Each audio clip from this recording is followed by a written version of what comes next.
बिस्मिल्लाहिर्रहमानिर्रहीम।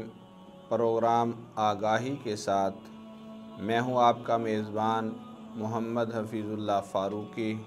अस्सलामु अलैकुम वरहमतुल्लाहि वबरकातुहू। नहमदुहु व नुसल्ली अला रसूलिहिल करीम। अम्मा बाद फ़अऊज़ु बिल्लाहि मिनश्शैतानिर्रजीम। बिस्मिल्लाहिर्रहमानिर्रहीम। व इब्राहीम अल्लज़ी वफ़्फ़ा सदक़ल्लाहु मौलानल अज़ीम। मेरे नाज़रीन, खालिक़े कायनात का फ़ज़ल है कि अल्लाह रब्बुल इज़्ज़त ने हमें सरकार दो आलम सल्लल्लाहु अलैहि वसल्लम की उम्मत के अंदर पैदा फ़रमाया। अल्लाह रब्बुल इज़्ज़त ने अंबिया अलैहिस्सलातु वस्सलाम का एक सिलसिला शुरू फ़रमाया। उन अंबिया अलैहिस्सलाम की लड़ी में जद्दुल अंबिया हज़रत सैयदना इब्राहीम अलैहिस्सलातु वस्सलाम को पैदा फ़रमाया। अल्लाह के नबी हज़रत इब्राहीम अलैहिस्सलाम ऐसे लम्हात में दुनिया में तशरीफ़ लाए जब एक ज़ालिम बादशाह की हुकूमत थी जिसे दुनिया नमरूद के नाम से जानती थी। अल्लाह रब्बुल इज़्ज़त ने इस कायनात में 4 बादशाह ऐसे भेजे जिन्होंने पूरी दुनिया पे हुकूमत की, जिसे हफ्त अक़लीम की हुकूमत कहा जाता है। तो उनमें सबसे पहले अल्लाह के नबी हज़रत सैयदना सुलेमान अलैहिस्सलातु वस्सलाम, जिन्होंने पूरी दुनिया पे हुकूमत की। और आपकी हुकूमत ऐसी थी कि इंसान तो दरकिनार, जानवर भी आपके ताबे थे। इंसान तो दरकिनार, जिन्नात भी आपके ताबे थे। इंसान तो दरकिनार, हवा भी आपके ताबे थी। तो अल्लाह के नबी हज़रत सुलेमान अलैहिस्सलातु वस्सलाम, उनके बाद दूसरा ज़ुल्करनैन बादशाह, तीसरा बुख्त नसर और चौथा नमरूद था। यही नमरूद जिसके दौरे हुकूमत के अंदर खालिक़े कायनात ने एक बच्चे की पैदाइश का प्रोग्राम बनाया। नमरूद को उसके नजूमियों ने इत्तला दी, तेरी सल्तनत के अंदर एक बच्चा पैदा होगा जो तेरी सल्तनत को तहस नहस करके रख देगा। तो नमरूद ने कहा वो कब पैदा होगा, तो उसे बताया गया अनकरीब पैदा होगा। तो नमरूद ने आर्डर दे दिया कि आज के बाद कोई भी नौजवान अपनी बीवी के करीब नहीं जाएगा।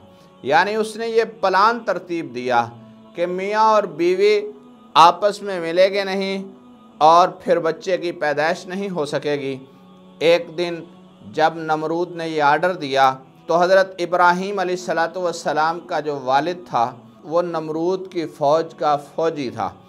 तो उसकी ड्यूटी नमरूद के पास होती थी। दरबार नमरूद के अंदर वो मौजूद थे। और उस वक़्त ये हुआ कि हज़रत इब्राहीम अलैहिस्सलातु वस्सलाम की वालिदा चलती चलती नमरूद के दरबार में आ गई। और उसी मकाम पर मेरे रब को जैसे मंजूर होता है, खालिक़े कायनात जो करना चाहें, दुनिया की कोई ताकत उसे नहीं मिटा सकती, दुनिया की कोई ताकत उससे टक्कर नहीं ले सकती। तो मेरे रब को ये मंजूर था।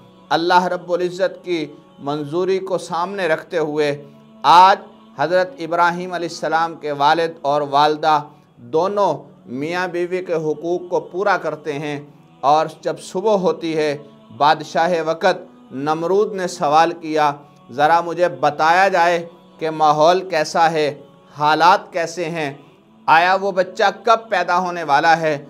तो नमरूद के दरबारी वो लोग जो नजूमी थे उन्होंने कहा, बादशाह वक़्त जहाँ तक हमें ये बात पहुँची है वो ये है कि आज रात वो बच्चा अपने वालिद की पुश्त से अपनी वालदा के बतन में मुंतकिल हो चुका है। जब ये बात नमरूद ने सुनी तो बड़ा परेशान हुआ। उसने आर्डर दे दिया अब जो भी बच्चा पैदा हो उसे कत्ल कर दिया जाए। लेकिन चूँकि हुकूमत नमरूद की थी, अल्लाह के नबी हज़रत इब्राहीम अलैहिस्सलातु वस्सलाम ने इस दुनिया में तशरीफ़ लाना था। तो हज़रत इब्राहीम अलैहिस्सलाम की वालदा उठी और एक गार के अंदर तशरीफ़ ले गई। वहाँ पर जाकर उन्होंने अपने 9 महीने गुजारे और उसी गार के अंदर हज़रत इब्राहीम अलैहिस्सलाम की विलादत हुई। तो जब उस मकाम पर हज़रत इब्राहीम अलैहिस्सलाम की विलादत होती है, वालदा ने अपने बेटे को कपड़े के अंदर लपेट कर गार में रखा, ख़ुद बाहर तशरीफ़ ले आई।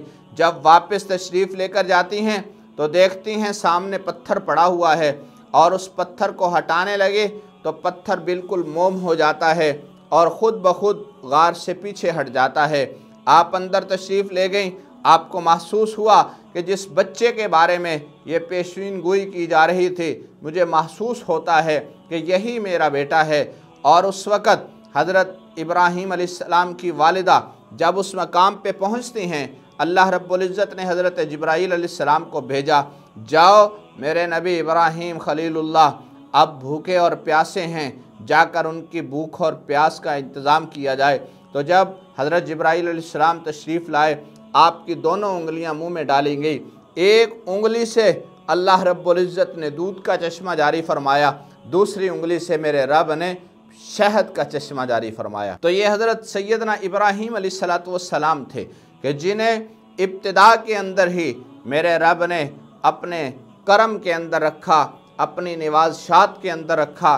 तो हज़रत इब्राहीम अलैहिस्सलातु वस्सलाम इस अंदाज में 8 साल तक उस गार के अंदर रहे। 8 साल के बाद फिर इब्राहीम अलैहिस्सलाम को उस गार से निकाला गया। फिर हज़रत इब्राहीम अलैहिस्सलातु वस्सलाम की परवरिश यूँ हुई, आप जिस घर के अंदर परवरिश पाते हैं तो वो घर ऐसा है जहाँ पर बुत बनाए जाते हैं, जहाँ पर झूठे खुदाओं को घड़ा जाता है। लेकिन ये मेरे अल्लाह की हिकमत देखिए, मेरा रब उस मकाम पर अपने नबी इब्राहीम खलीलुल्लाह को पैदा फरमा रहे हैं जहाँ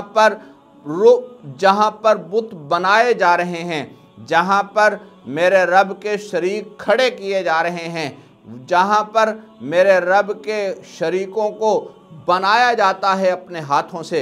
लेकिन हज़रत इब्राहीम अलैहिस्सलातु वस्सलाम इस अंदाज में जवानी की मंजिलें तय करते चले जा रहे हैं।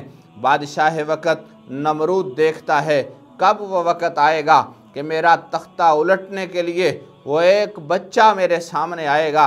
हज़रत इब्राहीम अलैहिस्सलातु वस्सलाम जब इस अंदाज में जवान हुए तो आज आपने अपनी वालदा से एक सवाल कर लिया, कहने लगे अम्मा मुझे ये बताइए कि मेरा रब कौन है। तो अम्मा ने जब ये जुमला सुना, माँ कहने लगी बेटा तेरा रब मैं हूँ।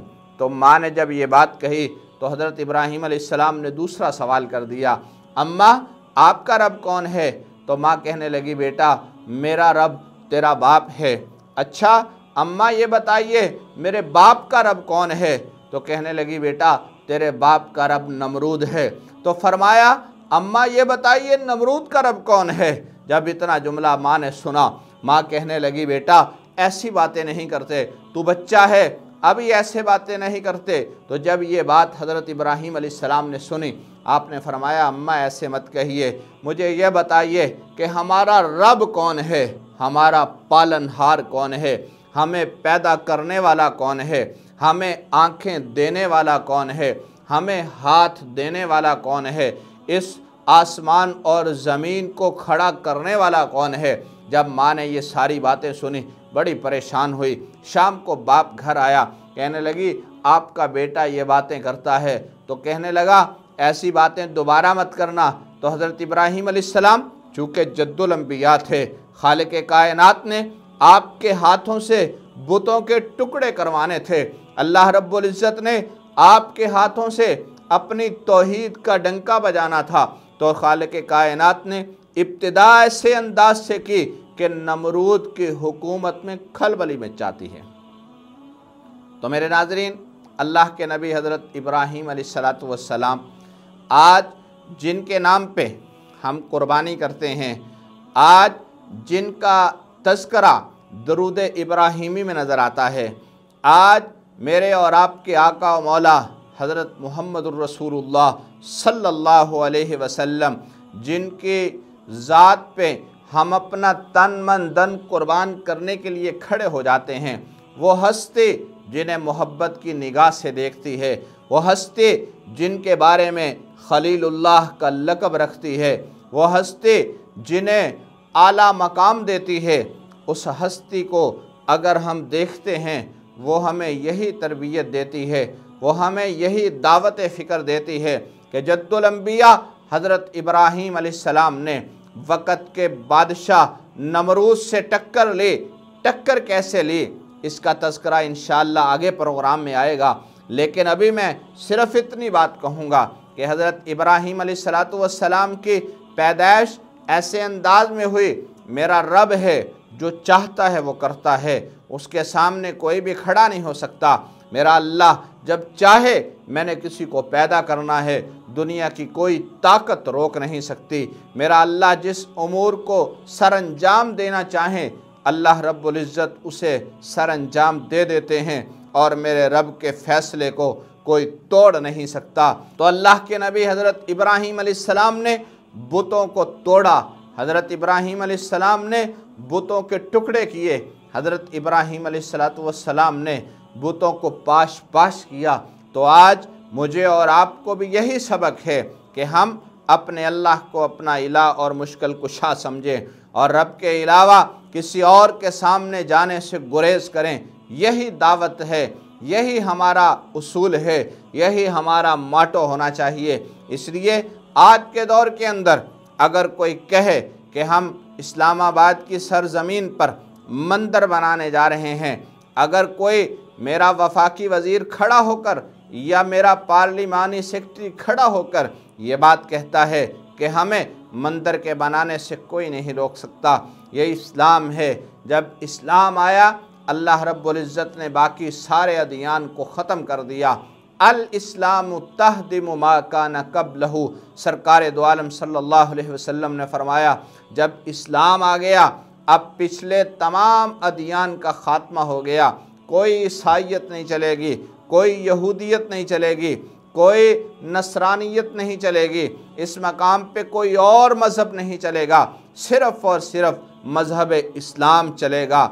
आज अगर ख्वाजा आसफ़ असम्बली में खड़ा होकर ये कहता है कि मैं चर्च में नमाज़ पढ़ सकता हूँ, कैसे पढ़ सकते हो मियाँ, तुझे अपने अकीदे का इजहार करना पड़ेगा, तुझे बताना पड़ेगा इस कौम को कि तेरा अकीदा क्या है।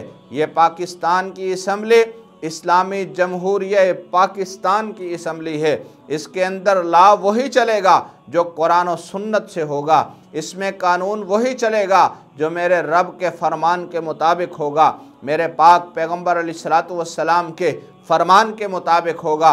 अगर कोई कानून कुरान और सुन्नत से मुतसादिम होगा हम उसे रद्दी की टोकरी में डालेंगे। हम ऐसे कानून को कभी नहीं मानते जो न रब के कुरान से मुत्तफ़िक हो और ना मेरे महबूब अलैहिस्सलाम के फरमान से मुत्तफ़िक हो। तो इसलिए आखिर में मैं यही कहूँगा, हम मिल्लत इब्राहीमी हैं, सरकार दो आलम सल्लल्लाहु अलैहि वसल्लम की उम्मत हैं। क़यामत की सुबह तक अब ना ही कोई नबी आएगा और ना ही कोई उम्मत आएगी। मेरे महबूब अलैहिस्सलाम ख़ातमुन नबिय्यीन है और ये उम्मत आखिरुल उमम है। तो इस चीज़ को सामने रखकर हमें अपनी ज़िंदगी को गुजारना पड़ेगा। अब मुझे दीजिए इजाज़त, देखते रहिए IMTV। अस्सलामु अलैकुम वरहमतुल्लाह।